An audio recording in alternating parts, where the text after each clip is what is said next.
Okay. So today I'm speaking to Imogen Winckler, who is speaking to me from Utrecht in the Netherlands. She has been there since 2019 and is in the final year of schooling in the Netherlands, while she actually started her school career in South Africa as an English-speaking South African. Imogen, what is it like to be in the Netherlands and to suddenly have to move all the way from South Africa into the Dutch system and to have to learn to speak Dutch? Is it good? Is it bad? Tell me. And first of all, just thank you very much for allowing South African and Dutch viewers, because this is an international group that we're talking to. Tell us how it is. Thank you very much for allowing us to speak to you. Of course. Hello. So moving over first, like you said, it was quite sudden. It was quite sudden for our family, definitely. I would have never imagined that I could have the opportunity to move to Europe in the first place. I thought that I'd always be stuck in South Africa, because in South Africa, I grew up in one house and I went to one school.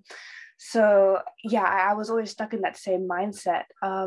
But moving here, wow, it was yeah. So I was used to schooling in South Africa and obviously used to all my friends there, but suddenly being picked up and being moved here to a different country, I only speak English. So being like in South Africa, I obviously learned Afrikaans, but I never had conversations in it. I can only like barely read and write it. My vocabulary really sucks. So coming here and suddenly being plopped into it's not a Dutch school, it's an international school. So I speak English there. So it's quite easy for me to make friends and everything. But I've never moved a school. I've never moved a house. So it was I think it was one of the biggest experiences that I had in my life, basically. And in the beginning, it was quite hard for me because I was put into a grade lower than I was supposed to be, because I came from Africa, so they didn't know how my education was. So they put me in grade 9 instead of grade 10. And that was quite a struggle because I was emotionally a bit more developed than my peers. Eventually, I got moved up and I've made quite a few friends here now. But the moving process was incredibly difficult because, in the beginning, I was quite excited to move because I've never done something like this before. And I obviously started to say goodbye to all my friends and everything. But as I moved and as I wasn't making friends here, I began to sort of see how I took having English speaking. I took it for granted quite a bit because here, I can't join a club and just make friends because lots of people, they do expect you to speak Dutch. So moving to an English international school was definitely much better for me. I can't imagine moving to a Dutch school and then having to learn Dutch and then having to learn in Dutch. That would have been complete hell for me.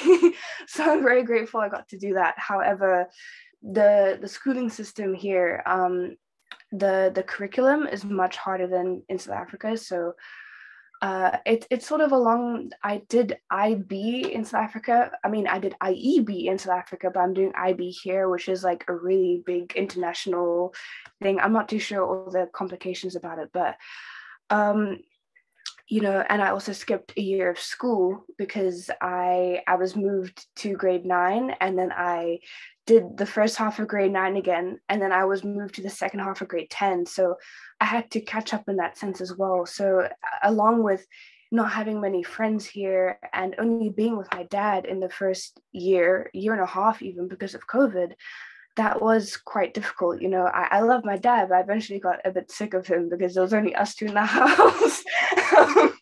Yeah, it was only us two in the house. The same, don't worry. I mean, it's yeah. I'm sure. Yeah.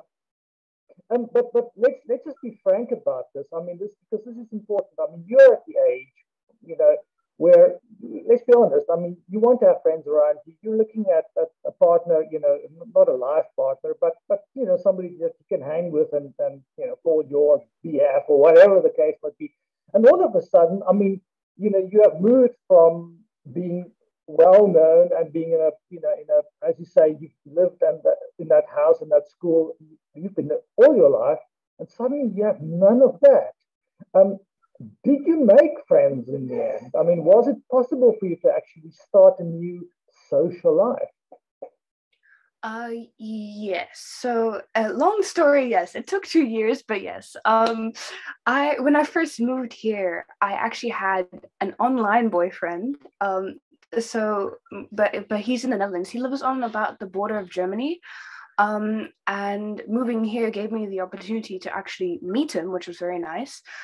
So I had him for quite a while when I was still in that awkward transition state from being in grade 9 when I was supposed to be in grade 10. Um, so being in grade 9, I had no friends. I felt really like isolated, and I was really missing my old friends as well. But then when I got moved up to grade 10, I finally found like quite a few like-minded people. You know, I was first introduced to a group of people that really like things like anime and gaming and stuff. And then later I was introduced to other people that like skating and everything. But being in an international school is quite difficult because people move in and out all the time. So the original friend group that I had when I moved to grade 10, they're all gone now, basically, which is quite sad. But you know, having this experience at the international school, I've learned how to socialize more and how to keep friends and keep contact with people and just be more social basically. So I do have quite a solid group of friends now, but it's taken quite a while, you know, because people, adults especially, they really expect the experience to be so easy for kids because kids are social, kids are this, kids are that, but like it's really not as easy because as much as we're social, you know, like I'm quite socially awkward. I'm quite anxious when I speak to people. So making friends isn't as easy as it would be for me as for someone else that's already moved schools like 3 different times. As you mentioned, I've been at the same school my whole life and I've known those people for, you know, 10 or so years. However, I've only known these people for a year. And that was I was excited about it at first, and I was like, oh yeah, I'm gonna be so good, like I'll be able to make friends. But then suddenly being dropped in the deep end, I realized no, I can't do this.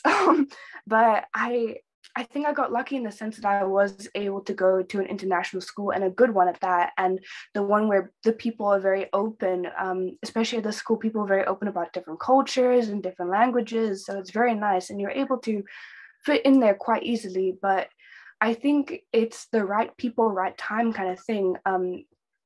Like for my grade 9 story, like someone may have not had the privilege to move up to the next grade as I would. So they may be stuck feeling isolated, which is quite horrible. And they may have to, you know, look to learn Dutch to make Dutch friends. I know quite a few my out of the international school to a Dutch school, and they had to learn Dutch really quickly. It's a tall school, I'm pretty sure. It's like one of those where you can graduate at 16 or so. Um, and they do kind of struggle with that because it's either you speak Dutch or you don't fit in. So I'm quite happy that I was able to go to the international school and that people sort of just adopted me and I didn't really have to do too much about that. Oké, nu wel de vraag. Spreek je wel wat Nederlands? Ik kan een beetje Nederlands spreken, maar ik kan niet heel begreep. But yeah, I learned it in school, Okay, yeah. but English My Dutch first is language. awful, don't worry. I mean, I'm pretty sure my Dutch is much worse than yours.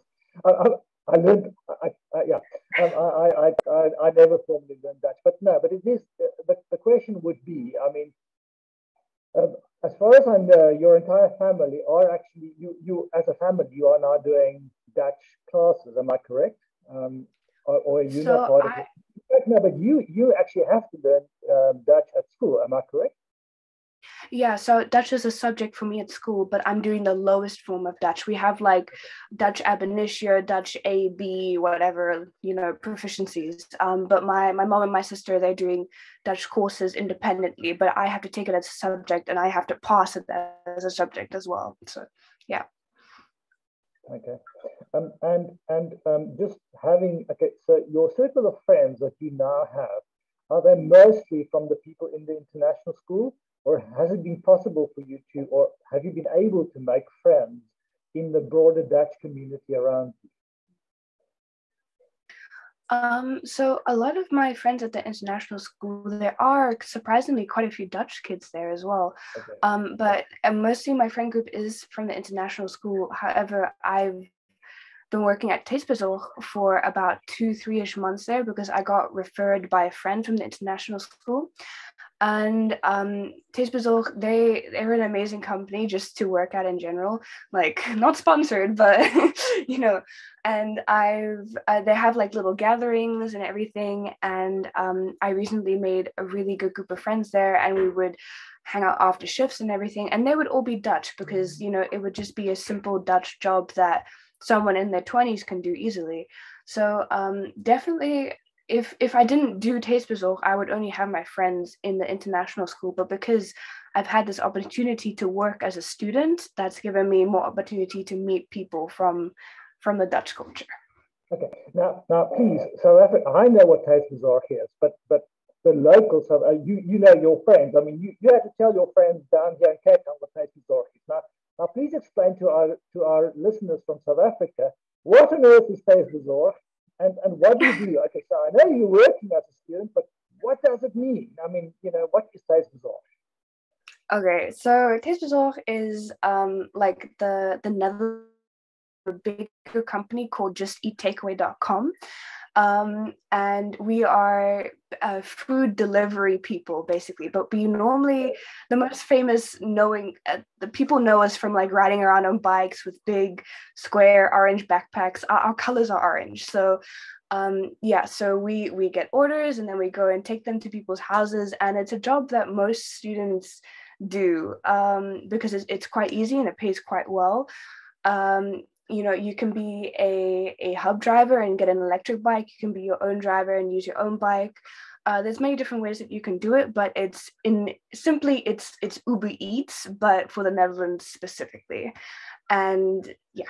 That is fascinating because I mean, and here I'm now going to specifically for people who live in South Africa. I'm going to ask this question because I mean, you came from South Africa, so you know, in South Africa, you typically would think that riding a bicycle and actually doing home deliveries, that is not for, a typical middle class white kid. And here you are, I mean, in a quite a privileged White House, and I'm asking this because here you are doing Theesbezorg, and you seem to be enjoying that. Um, you know, is that something that's different in the Netherlands? Are the social classes different from the way you perceive it there? How do you find this? Because this is interesting that somebody like you would now do Theesbezorg and actually say, this is a great place to meet people. Yay.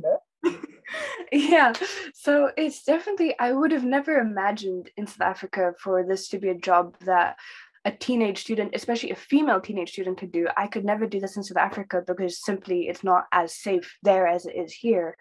But yeah, so a lot, it's quite common here. It's actually expected here for teenagers to get a job when they're around 15, 16-ish. In South Africa, you have to normally wait until you're out of college to get your first job. And I think it's actually quite nice because it sort of gives the teenagers a little bit sense of like individuality and like responsibility in a way. Like you earn your own money, you have a job on top of school. It's definitely very hard, but I think the teenagers do like the lower class jobs, like stocking shelves in a supermarket, doing deliveries and everything. It's a lot of like store jobs. I'm not too sure what they're called, but like yeah, stocking a lot of shelves. I think that's what most teenagers do in all the different stores. But as I said, I could never imagine doing this in South Africa. And I'm very grateful that I've gotten the opportunity to get my own job here and learn this responsibility of having a job and earning my own money. I really like that sort of freedom, and that I'm able to learn this now when I'm 17, 18, rather than 25, fresh out of college. So I think that's a very nice opportunity. But yeah, so the social classes are a little bit different in that sense.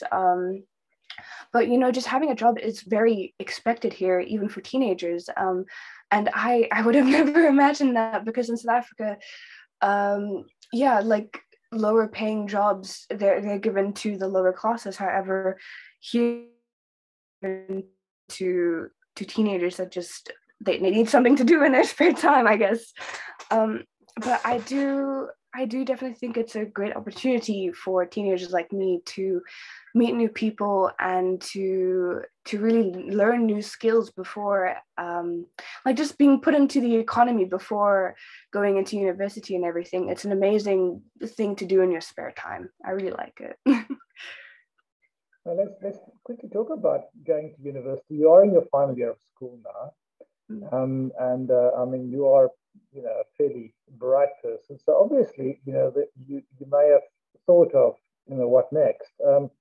And while I don't expect you to actually go into detail about exactly what you want to do, is being an immigrant kid, not being completely conversant yet in Dutch, is that going to be something that's going to harm you in your decision-making process, or don't you think that would be a problem? I'm So asking this specifically, sorry, the reason why I'm asking this is not only to put you on the spot, but exactly because some other people may want to move, and it may have to be a case of, oh gosh, I've got a daughter who's now going to go to the Netherlands. Will she make it there? So that's why I'm asking this question, Imogen. yeah. No, I completely understand. I would have loved to know this information too. So the Dutch school system is a bit different than the South African school system, especially in the way that people graduate high school. Here, high school, you can end at 16, 17, 18, 19. You can end it in that sort of range. It depends on which course you take. Each course, after you finish middle school, it'll take a certain amount of years. And I'm currently doing the highest one, which is a VWO. And that one I can go into like the highest form of research university. However, some other people, they may have taken something called HAVO, and I think there's one FAMBO and there's also HBO, I'm pretty sure. But each different one, they would give you different like university opportunities. And luckily, since I'm doing the highest form of high school education, I can choose whatever university I want. But there's still a language barrier. Even though I can choose any university, I have to choose an English university because I cannot learn in Dutch. And definitely that limits my options quite a bit, because there's amazing courses that are offered here at very good quality education, but they're offered in Dutch. So I have to research quite a bit for universities that will offer the courses that I want to take in English. And I'm not too I'm thinking of taking my own gap year just to work a bit more and to save up my own money. But from what I've been told at my school, because lots of other kids, they've been they're gonna go to other parts of Europe and they're gonna look for here. But what I've learned is that definitely looking for an English course is quite difficult.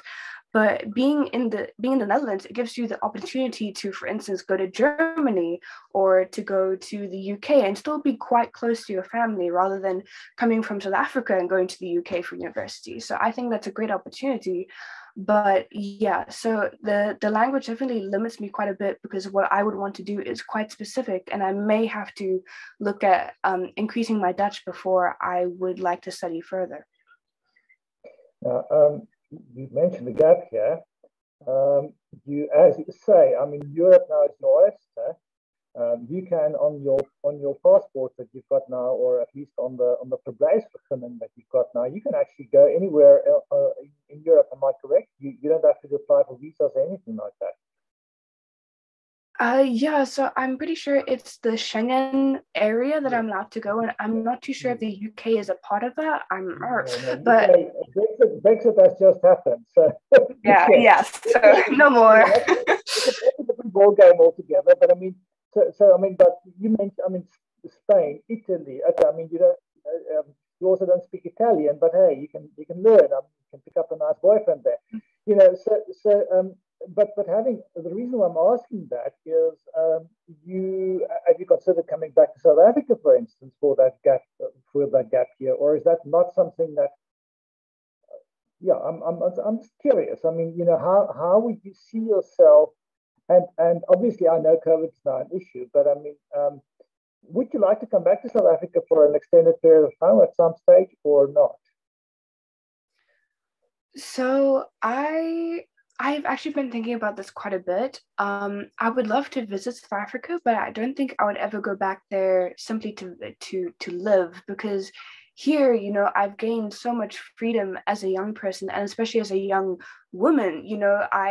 I never really felt that safe in South Africa. I miss the nature and I miss the beach and the fame so much, but I don't think I could really give up my freedom to travel and feel safe here to go and live in South Africa again. But I would love to go as like a tourist, on a safari or on a beach house holiday with my family. But I, hearing about everything on the news about Parliament buildings all being burnt down and everything, I don't feel as safe anymore, especially since I won't be going in South Africa. I lived in an enclosed estate. I already didn't feel safe, so I can't imagine living there, not in that estate anymore. Um, but I do miss home so much. I miss the nature, because here the Netherlands is so modern. Everything is so flat. Everything is so man-made and built. But it's beautiful. But often I find myself craving to be out in nature again. So I would love to visit South Africa just to go be on the beach, being in a forest. I really miss that. Um, but yeah, I don't think I could move simply because I love the freedoms that I have here, and I wouldn't feel safe there. Yeah. So the gap here is likely going to happen in that environment. Yeah. Unless I visit for like 2-ish weeks, but the gap year will be spent here. I don't think my parents would really allow me to travel that much. I think I would probably spend most of the time just working and maybe visiting some friends in the Netherlands as they are studying. But it would be mostly used to like really find out what I want to study, because I'm deathly scared of like wasting my parents' money, because euros is a lot more currency than the rand is. So yeah. Oh, indeed. No, absolutely. Yeah. Um, Imogen, yeah, thank you very much. I really do appreciate the fact that you took time to speak to us and to actually explain this. Just if I were, let's say there is a teenager watching this recording now, and they are thinking of emigrating to the Netherlands, or their family is thinking of emigrating to the Netherlands, what would your advice be to somebody your age, or maybe just younger? I mean, but a young teenage girl. How do you prepare for such a move? Because it is huge. I mean, you just told us it's huge. Yeah, it is. It's I don't think any amount of research can prepare you. I definitely think that maybe coming from South Africa and knowing Afrikaans, it may help you a little bit, but in my case, it didn't really help me that much.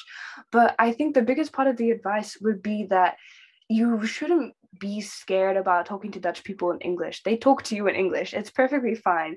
But definitely put in effort to learn the language, because you'll have so much more fun here if you can speak to Dutch people in their own language, if you can understand signs, if you can understand, all their jokes and everything. Learning a new culture is so amazing. So I would definitely put in like a good month's work of time and effort just learning the language and enjoying being here, and don't expect the weather to be good. Never expect the weather to be good. That's like the worst. Yeah.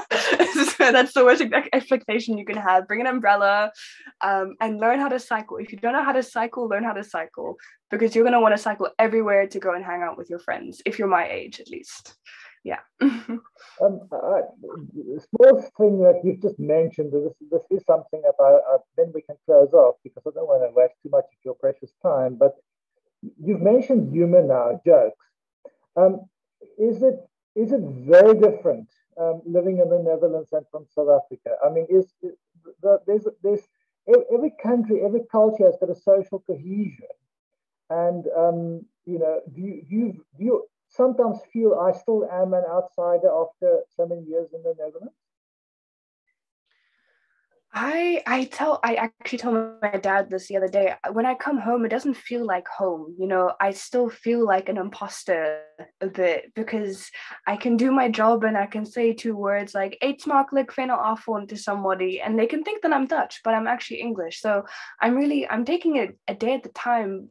But I do still of an outsider because I know I can't just approach someone and speak Dutch to them. So that's why I say, please learn Dutch because it's going to make you feel so much better here. But yeah, it definitely doesn't feel like home because I feel like South Africa has had it's where I was born and raised. You know, it's such a big part of my heart, and being out in nature is such a big part of my heart. So I do still feel a little bit isolated here, and as if I don't have as much social freedom as I did in South Africa in that sense. That's interesting. So on the one hand, you've got bodily freedom, especially as a young woman, but social freedom, not so much. Yeah, I'm still a little bit isolated. Like I can go travel to go to a club and feel safe there, but can I talk to anybody? Not exactly, unless they're okay speaking English to me. And you know, I've been to Comic-Con here before COVID, and someone would approach me because I'm in a cosplay, and they would talk to me, and I would reply to them in English. And I just remember that they looked so disgusted. They're like, "Oh, you're English," like it was terrible. And I'm like, "Yeah, I'm sorry." But yeah, so I definitely feel socially isolated in that way because Dutch people, they're very specific. They're very in their own little world, and they don't mind speaking English to you, but you know, you do still feel a little bit bad because I can't imagine speaking a second language and having a conversation in that, but I'm forcing that on somebody else because then they have to speak English to me. So yeah, social isolation is definitely a big problem. So learning Dutch would be the best solution to that, but that's easier said than done, you know. Known Afrikaans for 18 years of my life and I still can't have a conversation in it. So Yeah, yeah. yeah, yeah. Well, Imogen, I do appreciate the time that you took. I do appreciate that, that your willingness to share your story. Thank you. Best of luck. And, have wings and spread them on that amazing bicycle of yours. Thank you. I shall.